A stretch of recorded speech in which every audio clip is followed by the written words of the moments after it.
दोस्तों, मैं राशिद ज़हीर हूं। आप ऑनलाइन न्यूज़ इंडिया देख रहे हैं। मैं आपको एक ऐसी खबर देने जा रहा हूं जो खबर अक्सर बताते हुए लोग गुरेज करते हैं, लेकिन अगर वो खबर उसी पर्टिकुलर विभाग के किसी अधिकारी, किसी नेता के माध्यम से आती है या उस मंत्रालय के नेता की तरफ से आती है तो उस खबर का महत्व दियाना ज़रूरी है।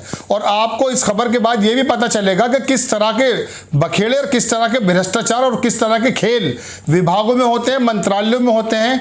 मंत्री के ऊपर किस तरह का आरोप है गृह मंत्री अमित शाह जी पर एक बात का खुलासा हुआ जो नारकोटिक्स विभाग का एक अधिकारी अपने लेटर में लिख रहा है, जिस लेटर को नवाब मलिक ने अपने ट्विटर पर डाला।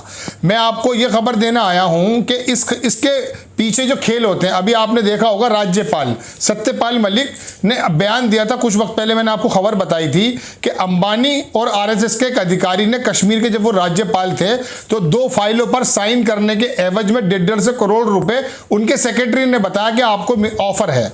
यानी कि ये वाली खबरें आप तक नहीं आती, ऐसे ही तबादलों की खबरें आप तक नहीं आती।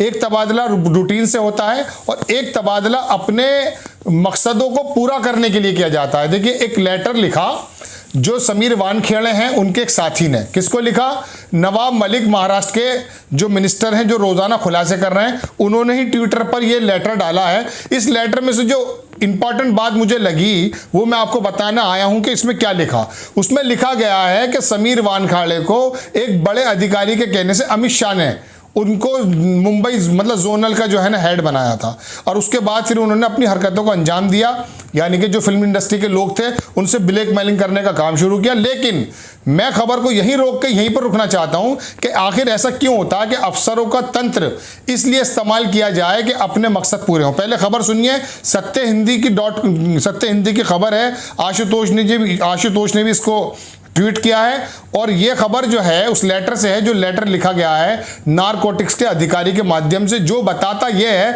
कि मैं समीर वानखेड़े के साथ हूं। देखिए, नवाब मलिक ने अज्ञात एनसीबी के कर्मचारी द्वारा भेजी गई इस चिट्ठी को जारी करते हुए कहा कि जब से समीर वानखेड़े की एनसीबी मुंबई जोनल डायरेक्टर के पद पर नियुक्ति हुई तभी से वह फर्जी केस बना रहे हैं।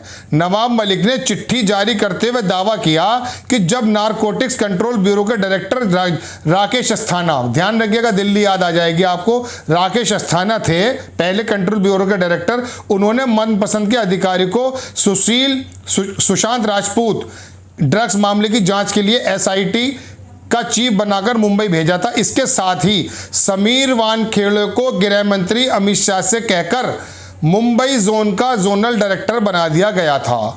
क्या? दोबारा सुनिए, इसके साथ ही समीर वानखेड़े को भी गृह मंत्री अमित शाह से कहकर मुंबई जोन का जोनल डायरेक्टर बना दिया गया था। ये एक अधिकारी है जिसने अननेम्ड अधिकारी, ये भी हम आपको बता दूं, अपना नाम नहीं बताया है, लेकिन इसने बहुत सारे खुलासे किए हैं जो नवाब मलिक को एक लेटर लिखा है। उन खुलासों के अंदर अगर जो ये अधिकारी कौन है, ये कर्मचारी कौन है, इसके बारे में तो वो खुद नहीं बताते नवाब मलिक खुद भी, लेकिन जो इन्होंने खुलासे किए अगर उसके बारे में तह में जांच की जाएगी तो शायद इस लेटर की सत्यता कुछ हद तक साबित हो सके। लेकिन अगर इस लेटर के अंदर ये वाली बात जो लिखी है कि अमित शाह से कहकर इनकी नियुक्ति कराई, तो ये एक वाकई चिंता का विषय है। ये चिंता का विषय किस लिए है कि समीर वानखेड़े में ऐसे क्या सुरखाब के पर लगे थे कि राकेश अस्थाना ने अमित शाह जी से कहा कि आप इसको मुंबई नारकोटिक्स जोनल का हेड बना दो, और फिर उसने कौन कौन से काम को अंजाम दिया, ये हम आपको बताना चाहते हैं। अब इसी से जुड़ी एक खबर मैं आपको शुरुआत में बताई कि ये हो क्या रहा है। ये न्यूज़ में, पेपर में, न्यूज़ चैनल में तो खबरें आती नहीं हैं, तो ये खबरें खुलासे क्यों होते हैं? इसका मतलब इनका कोई अस्तित्व है। अब सत्यपाल मलिक की बात में अगर आपसे कहूं कि जब वो राज्यपाल कश्मीर के थे तो अब वो मेघालय गए हैं, यानी कि पहले की बात है। अब उन्होंने अपने मुंह से खोला तो खुली, वरना हमारी जो गोदी मीडिया है ये खोजी पत्रकारिता कब करेगी। उन्होंने बताया कि अंबानीज ऐसे कहा उन्होंने, और आरएसएस का अधिकारी उन्होंने के तरफ से 2 फाइलें थीं। वो फाइलें कब पता चल पा रही हैं? जब सत्यपाल मलिक अपने मुंह से बता रहे हैं। तो हमारी तमाम संस्थाएं ये क्या कर रही हैं?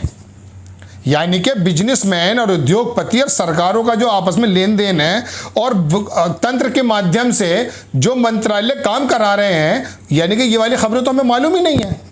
ये सोशल मीडिया का प्लेटफॉर्म अगर ना हो तो अमित शाह के बारे में जो इस आदमी ने बात कही है, जो कि बताते हैं कि नारकोटिक्स का कर्मचारी है, नवाब मलिक जैसे मंत्री ने उसको ट्वीट किया है। पूरे 4 पेज जो है, 4 पेज की एक लेटर है, उसमें लिखा है कि अमित शाह से कह के राकेश अस्थाना ने इसको समीर वानखेड़े को मुंबई जोनल नारकोटिक्स का हेड बनवाया था।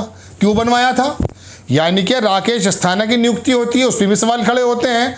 तो अपनी अपनी पसंद के अधिकारियों को अगर लगाया जाता, इस रिपोर्ट के मुताबिक, हमारा अपना कोई दावा नहीं है, हम तो कहना ये चाहते हैं कि इस रिपोर्ट के अंदर जो उसने बातें लिखी हैं, उनकी बातों का अगर खुलासा होगा कि किन किन लोगों के खिलाफ रिपोर्ट लगाई गई, किन किन लोगों के खिलाफ चरस कम थी, ज़्यादा लगा दी गई, कौन कौन से एक्ट्रेस जो थी उनको जो है मुकदमा लिखा गया, करोड़ों का मामला हुआ, तमाम बातें लिखी हैं। अगर इन पर वन बाई वन जांच हो तो शायद ये पता चल जाएगा कि इसके जो अंदर बिंदु है वो सही है। तो इसका मतलब ये लेटर भी सही है। ये बात अलग है कि वो खुद सामने नहीं आ रहा है, लेकिन नवाब मलिक महाराष्ट्र के मंत्री इस बात को जो है ट्विटर पर डाल रहे हैं लेटर, तो कहीं ना कहीं कुछ तो औचित्य है। और उसके अंदर ये जब लाइन मैंने पढ़ी तो मैं चौंका कि अमित शाह जी का नाम आ रहा है। अमित शाह जी से कहकर राकेश अस्थाना ने समीर वानखेड़े को बना दिया। क्यों बनाया? ये वजह थी कि शाहरुख खान का बेटा था, या ये वजह थी कि बॉलीवुड के ऊपर किस तरह से शिकंजा कसा जाए, डर करके वो रट्टू तोते की तरह सरकार की तारीफें करने लगे, जैसे कि कर रहे हैं। आम कैसे खाया जाता है आपने देखा होगा, किस तरह से पूछ रहे थे अक्षय कुमार हमारे प्रधानमंत्री जी से। तो ये जो खबरें हैं ना, इनका जिम्मेदारी बनती थी जो हमारी मेन स्ट्रीम मीडिया है, जो अखबार हैं, जो न्यूज़ चैनल हैं, वो इनके अंदर घुसें और उनके पता करें।